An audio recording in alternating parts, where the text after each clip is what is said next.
South Indian tiffins చేయగల 2 years experience కలిగిన చెఫ్లు కావాలి. హోటల్ 1977. ఏ కొద్ది మందో చదువురాని వాళ్ళు తప్పిస్తే చిన్న పెద్ద ముసలి ముతక ఎవ్వరైనా సరే గూగుల్ అంటే తెలియని వారు ఈ ప్రపంచంలో ఉండరు అంటే కాదనగలమా? ప్రపంచం ఒక విధంగా గూగుల్ మీదే ఆధారపడి జ్ఞానం సంపాదించుకునేంతగా ఈ సంస్థ ఎదిగింది. అమెరికాకు చెందిన ఈ సంస్థ అద్భుతమైన ఎదుగుదలలో ప్రధాన పాత్ర పోషించింది. ఓ భారతీయుడు కావటం అన్నది ఓ సంచలనం. అయితే ఆ సంస్థలో ఉద్యోగిగా ఆయన 20 ఏళ్ల ప్రస్థానం ముగిసింది. ఇది ప్రపంచవ్యాప్తంగా ఓ సంచలనమైంది. అసలు పిచాయ్ ఎందుకు ఆకస్మికంగా ఆ ఉద్యోగం నుంచి తప్పుకున్నారు తెలుసుకుందాం పదండి.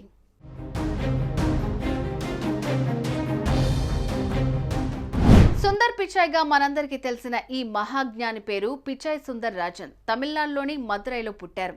1972లో పుట్టిన ఈయన చదువుల్లో ఆనిముత్యంలాగా మెరిసి ఐఐటి ఖర్గపూర్లో బీటెక్ పూర్తి చేశారు. స్టాన్ఫోర్డ్ యూనివర్సిటీలో ఎంఎస్ చేశారు. మెకిన్సే అనే కంపెనీలో మేనేజ్మెంట్ కన్సల్టెంట్గా ఓ పెద్ద ఉద్యోగమే చేశారు. అయితే ఏ కంపెనీలో చేరితే తమ జీవితం సెటిల్ అయిపోతుంది అని యావత్ భారతదేశంలో ఉండే యువత అనుకుంటారో ఆ గూగుల్ కంపెనీలో ఆయనకు అనుకోకుండా ఉద్యోగం దొరికింది. ఇది జరిగి ఇప్పటికీ 20 ఏళ్లైంది. కొద్ది రోజుల్లోనే ఆయన విజయ ప్రస్థానం ప్రారంభమైంది. Google Chrome, Gmail, Google Meet, Google Chat, Google Docs, Google Sheets, Google Slides, Google Drive, Google మ్యాప్స్తో పాటు ఫోన్ను కొన్నా, టీవీని కొన్నా, మనం వినే ఆండ్రాయిడ్ లాంటి యాప్లన్నీ ఆ సంస్థ నుంచి జనం ముందుకొచ్చాయి. అపారమైన ఆదరణను సొంతం చేసుకున్నాయి. అవి ప్రపంచంలోనే 185% మందిని తమ దాసోహం చేసేసుకున్నాయి.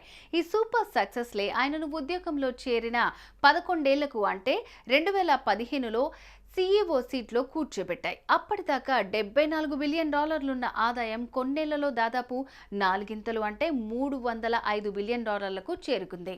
అంతకంతకు పెరుగుతూ పోయింది. అటు గూగుల్ మాత సంస్థ ఆల్ఫాబెట్ షేర్ కూడా టాప్ రేంజ్కు చేరుకుంది. అయితే ఇంతటి మహా విజయం సాధించిన సుందర్ పిచాయ్ని ఆయన వల్ల ఎవరైతే ఇన్ని లక్షల కోట్ల ఆదాయం సంపాదించుకున్నారో ఆ ఇన్వెస్టర్లే CEO పదవి నుంచి తప్పించేందుకు డిసైడ్ అయ్యారు. దీని వెనుక ఒక పెద్ద కథే ఉంది. సినిమాటిక్ ట్విస్టులు ఉన్నాయి. ఏంటవి?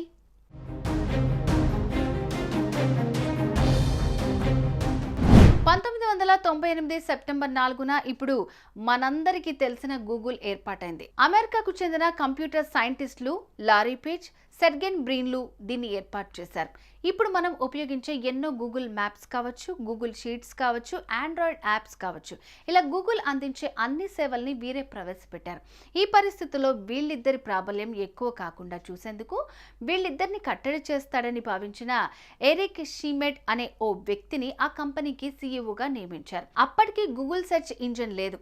అప్పట్లో మైక్రోసాఫ్ట్ వల్ల ఇంటర్నెట్ ఎక్స్ప్లోరర్, మెజిల్లా ఫైర్ బాక్సులు మాత్రమే పాపులర్ సెర్చ్ ఇంజన్లుగా జనానికి అందుబాటులో ఉండేవి. అయితే తమ సేవలన్నీ ప్రపంచ జనానికి ఈజీగా చేరాలంటే తమ సొంత సెర్చ్ ఇంజిన్ ఒకటి ఉండాలని ఫౌండర్లు లారీ పేజ్, సెర్గెయ్ బ్రిన్లు భావించారు. అయితే ఆ సెర్చ్ ఇంజిన్ ఏర్పాటుకు CEO ఎరిక్ నో చెప్పేశాడు. మైక్రోసాఫ్ట్ లాంటి దిగ్గజ సంస్థకు చెందిన సెర్చ్ ఇంజిన్కు పోటీగా దింపితే అది సక్సెస్ కాదని తేల్చేశాడు. దీంతో ఫౌండర్ల ఆశలు నీరుగారాయి. అదే సమయంలో మేనేజ్మెంట్ కన్సల్టెంట్గా ఉన్న సురేందర్ పిచాయ్ తమ కంపెనీకి ఓ సెర్చ్ ఇంజిన్ ఉండాలి అన్న ప్రపోజల్ కంపెనీ ముందుంచాడు. తమ ఆలోచనకు మద్దతు దొరికిన ఇద్దరు ఫౌండర్లు పావులు కదిపారు. క్రోమ్ బ్రౌజర్ మీద పని చేయాల్సిందిగా సుందర్ పిచాయ్కి బాధ్యతలు అప్పగించారు. ఈ విషయాన్ని కంపెనీ CEO ఎరిక్ దగ్గర ప్రస్తావించవద్దు అంటూ ఓ నియమం పెట్టారు. ఈ పరిణామాల మధ్య సుందర్ పిచాయ్ కొన్ని నెలల తర్వాత గూగుల్ క్రోమ్ను లాంచ్ చేయించారు. అలా లాంచ్ అయిన 3 ఏళ్లలోనే అప్పటిదాకా టాప్లో ఉన్న 2 బ్రౌజర్లను క్రోమ్ వెనక్కి నెట్టేసింది. టాప్ 1గా నిలబడింది. ఈరోజు ప్రపంచంలో మిగతా అన్ని బ్రౌజర్లు 30% ఉపయోగంలో ఉంటే గూగుల్ మాత్రం 70% మంది ప్రజల ఉపయోగంలో ఉంది.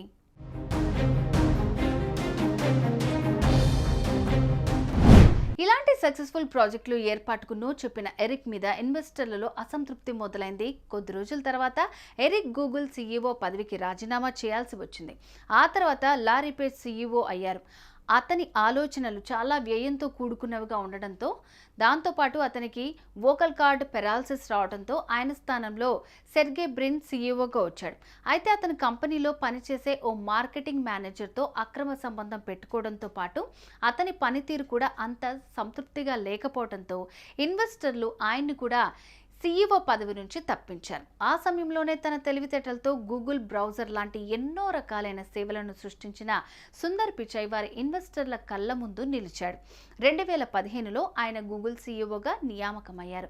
ప్రపంచంలోనే పెద్ద పెద్ద కంపెనీల సీఈఓలందరికంటే ఎక్కువగా ఏకంగా నెలకు $1,70,000 జీతం తీసుకుంటున్నారు.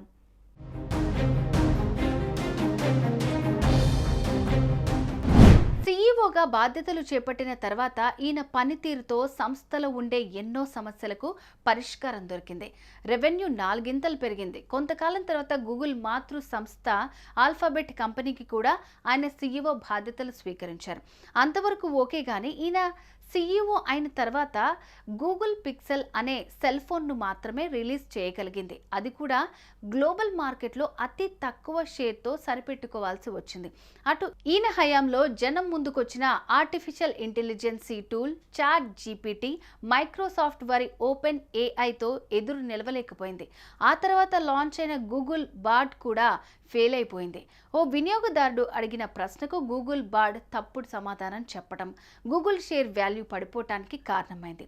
ఆ తర్వాత గూగుల్ బార్డ్ ఏఐ ప్లేస్లో పరిచయం చేసిన జెమినీ ఏఐ కూడా వినియోగదారుడు అడిగినట్లుగా టెక్స్ట్ టు ఇమేజ్లు ఇవ్వడంలో ఫెయిల్ అయిపోయింది.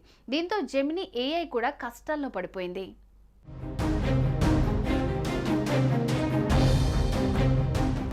అదే సమయంలో ప్రధానమంత్రి మోదీ గురించి అడిగిన ప్రశ్నకు ఇచ్చిన రాంగ్ సమాధానం కోర్టు మెట్లెక్కింది.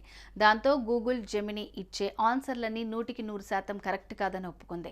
దాంతో గూగుల్ మాతృ సంస్థ ఆల్ఫాబెట్ సంస్థ మార్కెట్ క్యాపిటల్ $1.798 ట్రిలియన్ నుంచి $1.702 ట్రిలియన్ పడిపోయింది. అంటే కంపెనీ $97 బిలియన్ నష్టపోయింది. ఈ నష్టాలను చూసిన ఇన్వెస్టర్లు కుదేలైపోయారు. దీనికంతా సుందర్ పిచాయ్ అసమర్థతే కారణమని డిసైడ్ అయ్యారు. సుందర్ పిచాయ్ని తొలగించాలని నిర్ణయించారు. ఇతని స్థానంలో కొత్తగా గూగుల్ సీఈఓ ఎవరిని చెయ్యాలి అని చర్చిస్తున్నారు. బహుశా లవ్ అఫైర్ల గోల్లో పడి సీఈఓ పదవి కోల్పోయిన సెర్గే బ్రిన్ను మళ్లీ గూగుల్ సీఈఓగా నియమించే అవకాశం ఉందని తెలుస్తోంది. అయితే గత త్రైమాసికంలో గూగుల్ ఆదాయం ఫుల్లుగా పెరిగింది. ఆ సంస్థలో పనిచేసే సిబ్బందికి పెద్ద ఎత్తున బోనస్లు అందాయి. అటు ఆల్ఫాబెట్ షేర్ రేటు పుంజుకుంది. దీంతో సుందర్ను పంపించేయాలా లేదంటే కంటిన్యూ చేయాలా అన్న కొత్త చర్చకు తెరలేసినట్లుగా తెలుస్తోంది.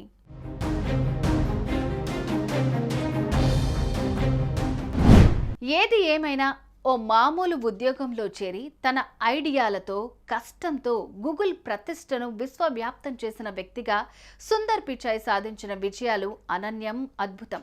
ఓ ప్రపంచ స్థాయి సంస్థను అంతెత్తున నిలబెట్టిన ఆయన భారతమాత ముద్దుబిడ్డ కావటం ఓ గర్వకారణం. సుమన్ టీవీలో మీ పర్సనల్ అండ్ బిజినెస్ ప్రమోషన్స్ కోసం కింది నెంబర్కి కాంటాక్ట్ చేయండి.